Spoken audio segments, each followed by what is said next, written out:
A day in my life as a vlogger. For today's video, sabi nga ni mama na i-arrange ko nga daw to dito. Hala, wow. Char.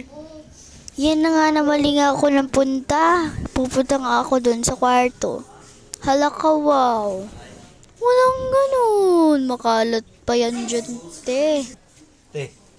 At yun na nga ba dyan? Ay papunta na nga sa kwarto to si Ferson.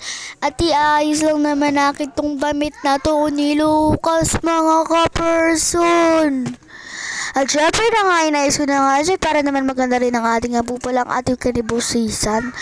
Ay, dahan-dahan lang dyan, dahil nga si Liam nga po pala ay natulog. Talagang bawal nga naman papagising na kahit kasi mama sa akin pagpapagising nga ito.